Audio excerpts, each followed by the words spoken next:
Welcome to IDX Combatives, lesson number 7, stances. Today we're going to talk about the various stances in the IDX Combatives system. What I wanted to start by talking about is just some of the basic principles of stances and give you some examples of bad stances. So one of the first principles of a stance is it needs to be comfortable and balanced. If it's not something that you're going to feel comfortable standing in, or it's awkward, or you're out of balance where you could be easily pushed, the stance isn't good. An example of a bad one that doesn't fit into that category is, the old thing from Karate Kid or anything like that, or anything where there's a foot off the ground. Those are bad stances and they're not balanced.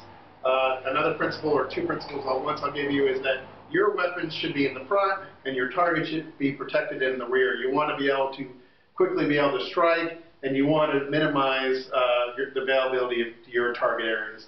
And the last thing is that stance shouldn't look overly aggressive. You can't go to someone, I don't want to fight. I don't want to fight you. I'm not going to fight you, and be all tensed up and all ready to go and dodging around and say, but I don't want to fight.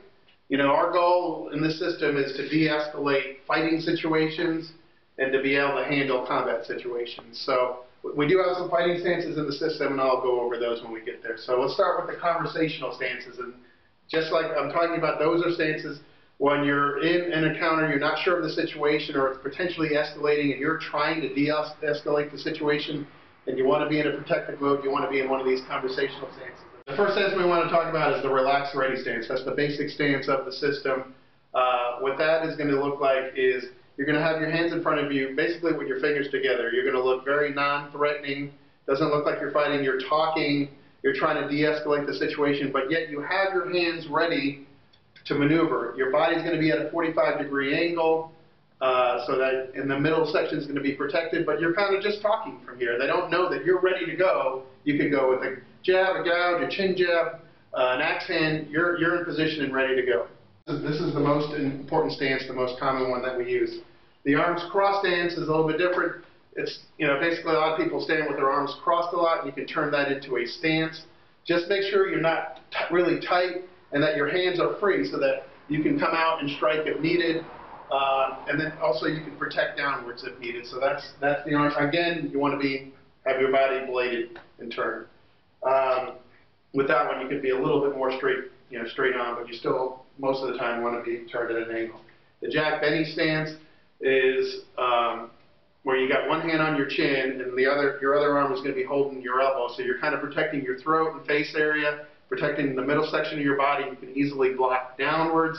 And then if you need to come forward with a strike, you can come forward with the hand that's on your chin. But you're protecting your face and your midsection. Another type of stance we have is the passive stance. And what that looks like, that's a situation that you're really trying to de-escalate. You don't want to look threatening at all. Your hands are going to be kind of palm out in front of you, and you're just trying to calm that person down. You don't want to make it seem like you're threatening at all. Hey, take it easy. I'm sorry, I didn't mean to bump into you.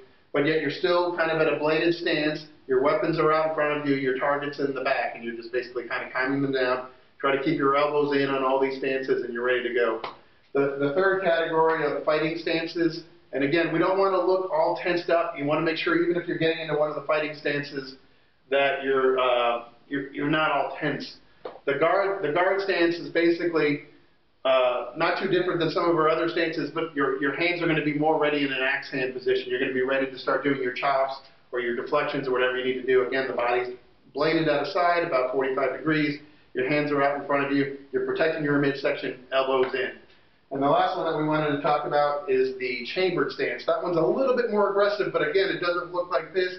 You're going to have your one axe hand, open hand in an axe hand, and the other one's going to be back ready to chin jab, more kind of protecting your midsection. So you're ready to kind of go with as we get into our attack sequences, the 1-2 of the attack sequence. So you're going to kind of be like this. This is more defensive of your middle section here. And if you have any questions, you can reach me on idxcombatives@yahoo.com. And we'll see you next lesson.